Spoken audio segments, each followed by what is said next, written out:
दोस्तों नमस्कार, आप जलज के साथ हैं, आप बिहार की बात के साथ हैं। दोस्तों आज हम एक नए मुद्दे के साथ आपके साथ आए हैं। मुद्दा क्या है ये तो हम आपको बताएंगे, लेकिन लगातार क्षेत्र में जो घटनाएं होती रहती है वो घटनाएं हमेशा हमारे दिल को झकझोरती रहती है।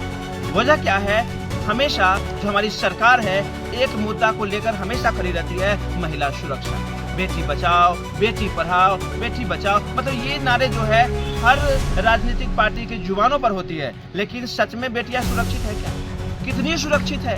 बड़ा सवाल है हमारे समाज में। आपने हाल फिलहाल में देखा होगा कि मुजफ्फरपुर जिले में भी इस तरह की घटनाएं हुई है और जो है 11 साल की जो दलित बच्ची है उसके साथ रेप की घटनाएं हुई है। तो आप देख सकते हैं पातेपुर में ऐसी घटनाएं, कई घटनाएं हो चुकी है। इसके बावजूद भी जो अपराध करने वाले लोग हैं, जो समाज को गंदे करने वाले लोग हैं, उनके मन में भय नहीं बन रहा है, वो उन्हें प्रशासन का खौफ नहीं हो रहा है, वो डर नहीं रहे। सिर्फ बेटी बचाओ बेटी पढ़ाओ के नाम से तो बदलाव नहीं हो सकता है। हम बात करते हैं पातेपुर की ही, पातेपुर के टेकनारी पंचायत की, जो पातेपुर थाना अंतर्गत आता है। यहाँ भी इस तरह की एक मामला सामने आया है। ये मामला 3 तारीख की है, ये मामला 3 जून की है। 3 जून की शाम की मामला है। जो प्रीता ने जो कुछ बताया है वो आप सुनेंगे ही कि प्रीता ने किस तरह से बताया है, किस तरह से उसके साथ छेड़खानी की गई है। प्रीता का कहना है कि वो अपने दुकान पर बैठी हुई थी और उसी वक्त उसी के समाज का एक व्यक्ति जो 40 से 50 साल के बीच का होता है वो उसके दुकान पर पहुंचता है और उससे पीने के लिए पानी मांगता है। जैसे ही महिला जो है पानी लाने के लिए घर के अंदर जाती है वो उसके पीछे पीछे जाता है और उसके बाद उसके साथ गलत करने का प्रयास करता है। हालांकि महिला के शोर मचाने के बाद जो है वो व्यक्ति वहां से भाग जाता है। इस मामले में पीड़िता ने पातेपुर थाने में आवेदन भी दिया है और सच में कहा जाए तो पातेपुर प्रभारी ने इस पर तुरंत एक्शन भी लिया है। उन्होंने FIR दर्ज कर दिया है आरोपित के नाम पर, आप देखेंगे भी। लेकिन पीड़िता क्या कहती है ये आप सुन लीजिए। लेकिन उससे बड़ा सवाल ये है कि महिलाएं सुरक्षित कब होंगी? क्या हर राजनीतिक पार्टी सिर्फ महिलाओं के नाम पर राजनीति करती रहेगी? क्या सच में महिलाओं को न्याय मिलेगा? क्या महिलाओं के साथ इसी तरह से दुर्व्यवहार होता रहेगा? अभी FIR हो गई है। हम पातेपुर प्रशासन से अपील करेंगे कि ऐसे लोगों पर सख्त कार्रवाई होनी चाहिए। क्या कहती है प्रीता, पहले आप सुन लीजिए। हमको मेरे साथ दुष्कर्म करने का प्रयास किया गया है। कब की बात है? 3 तारीख वही 6-7 बजे के रात के लपेट में। मतलब आज से 5 दिन पहले जी। अच्छा, क्या हुआ था? कैसे समझा के बताइए। जैसे वो 5-6 बजे के लपेट में आए हुए थे। उजाला था उसमें, अंधेरा हो गया? थोड़ा अंधेरे था। हाँ। जैसे आए थे तो बोले कि ये दुकान पे आए और हम बुआ से के कोचिंग भेजे हुए थे। दुकान का मतलब आपका पास दुकान? अपना मेरा पास दुकान है, किराना दुकान है। और आए हुए थे तो हमको लगा जो राजू रहा कुछ लेने के, और फिर आए तो हमको बोले कि ये पानी पिलाइए। तो हम सोचे कि जब सही में पानी, तो हम दुकान छोड़ के और पीछे मोटर है लगे हुए, मोटर में से पानी लाकर उनको लेने गए। तो वो पीछे पीछे गए हुए थे, पीछे पीछे गए और हाथावारी जैसे चलाने लगे और जैसे ब्लाउज व्लाउज सब फाड़ दिए। ब्लाउज पैरों पर लात मारे हैं, जैसे पैरों के दर्द से मर रहे हैं। क्या कुछ कर रहे थे आपको जी? आप विरोध के क्या वजह? जैसे उनको 6 महीना से नज़र पहले से हमको पर टिका हुआ था। अच्छा।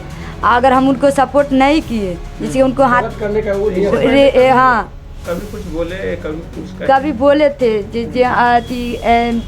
जे तुम्हारा पति नहीं है, तुम्हारा पैसा नहीं है, घर बनाने के लिए कुछ हम सपोर्ट करेंगे, 1 लाख रुपया देंगे जो हमको इशारा पर चलो। तो हम कब बोले कि जे नहीं, हमको लिए सब कुछ पति है। अगर वो जे कहेंगे हमको मरैया में रखना है तो मरैया में रहेंगे, नहीं तो नहीं करेंगे। तो उसी के अगर उनका हाथ में नहीं आया तो 3 तारीख की घटना की है। पति नहीं, पति कहाँ रहते हैं? वो गाड़ी चलाते हैं। बाहर कहीं रहते हैं? नहीं, घर पे रहते हैं। मतलब लेट से आते थे? लेट से रात में कभी कभी लेट हो जाता है, कोनो दिन नहीं हो आते हैं। तो फिर आपके साथ ही घटना का विरोध कर रहे थे, उस घटना का तो तुम्हारे हुए? हमारे हुए भी पैरों पे मारे हैं, ये हाथ सब छील दिए है, देखिए ये ब्लाउज व्लाउज सब फाड़ उड़ के अथी किए।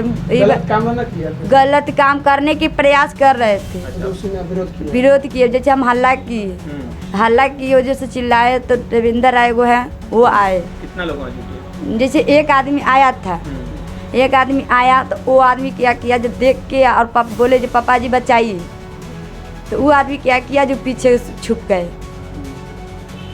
तब जब हमारे चिल्लाए, इस मामले को फिर कहाँ आया?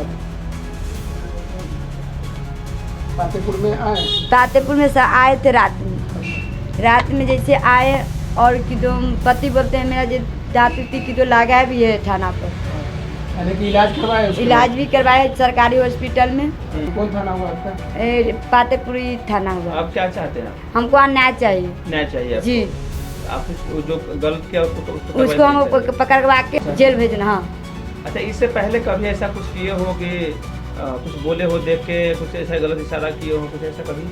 जैसे इतना बोले, जैसे आदमी जैसे एक दिन बोले थे 1 लाख रुपया देते हैं, चलो कितना घर बनवा। आप पर नजर थी? नजर पैसा थी। दे करके आपको ब्लैकमेल? हाँ, सही जवाब। तो आप क्या बोले? हम बोले कि नहीं, हमको नहीं चाहिए। ये हमको बात पैसा अपने पति को बताए थे? पति को भी बताए थे। क्या बोले? वो बोले कि जो हम उनको समझा देंगे। अच्छा। अब वो क्या समझाए ना समझाए हम नहीं जानते हैं। हाँ। अब वो नहीं थे तो 3 तारीख के 6 महीना से चक्कर चल रहा है। अच्छा। आज ये लगा के हम 3 दिन पति को बोले हैं। 6 महीने से तबाह आपको कर? हाँ, तबाह कर दिए। तब अंतिम में जाकर 3 तारीख की घटना हुआ। राजू राय कौन है? वार्ड है। पिता का नाम क्या है उसका? शंभू है। आप नहीं चिल्लाते उस दिन तो आपके साथ गलत हो जाता है? जी, अगर नहीं चिल्लाते तो वो हमको बताइए जो हम कहीं के गलत कर सकते? गलत कर ऐसा कोई सकते। छीन छोड़ हुआ क्या? दुकान से कोई सामान ले लेना, पैसा या कुछ सिगरेट वगैरह कुछ ऐसा? उसा नहीं अथी थी। नियत गलत नियत से जैसे आता है। पीछे गया था। छीन छोड़ के नियत से नहीं रखा? ना, सिर्फ गलत नियत गलत से? नेचर से की। अच्छा, अब कहाँ कुछ अभी चोट लगी है जो अभी भी गंभीर है? जैसे हाथ पर प्लाज वाला सभी सब में चोट था इस सब में। और पैरों में जैसे हम बचदानी के दर्द से मर रहे हैं, समझे? पेट में मार दिया है? जी, पैरों में मार दिया लाश से जैसे। और पैरों की जैसे बचदानी खराब है तो हमको पैसा नहीं है जो हम इलाज करा सकते उतना। वहाँ पर मार दिया? वहाँ पर मार दिया। बताइए, जब वहाँ दर्द दे रहा है सब दिन से, उस दिन से हम इतना दर्द से मर रहे हैं। तो देखिए आप लोग के सामने में शरीर देख रहा है। ठीक, चलिए। तो आपने सुना कि प्रीता ने क्या कहा कि वो किस तरह से उसके घर पर व्यक्ति पहुंचता है। और ये पहली घटना नहीं है, वो उसके साथ पहले से जो है निशाना बनाया गया था, पहले से उस पर ध्यान रखा गया था, पैसे का प्रलोभन भी दिया गया था कि मेरे से पैसे ले लो, ये काम कर लो। और वो महिला नहीं मान रही थी। अब क्या है मामला, सच्चाई क्या है, हम दूसरे पक्ष से बात करेंगे। उस दूसरे पक्ष में क्या कहते हैं वो भी आपको हम सुनाएंगे। लेकिन पहले पक्ष का आपने बयान सुन लिया कि किस तरह से महिलाओं के साथ दरिंदगी की कोशिश की गई है, किस तरह से महिलाओं के साथ जो है छेड़खानी की कोशिश की गई है। तो आप क्या सोचते हैं इस मामले में, कमेंट जरूर करेंगे। और दूसरी बात कि वीडियो ज़्यादा से ज़्यादा शेयर करें ताकि ऐसी घटनाएं ना हो और दूसरे लोगों तक ये समस्या पहुंचे और महिलाएं सुरक्षित अपने आप को रखें और वो सतर्क रहे। चलिए बने रहेंगे बिहार की बात के साथ। हम फिर नई पेशकश के साथ आपके साथ जुड़ेंगे। जय हिंद, जय बिहार।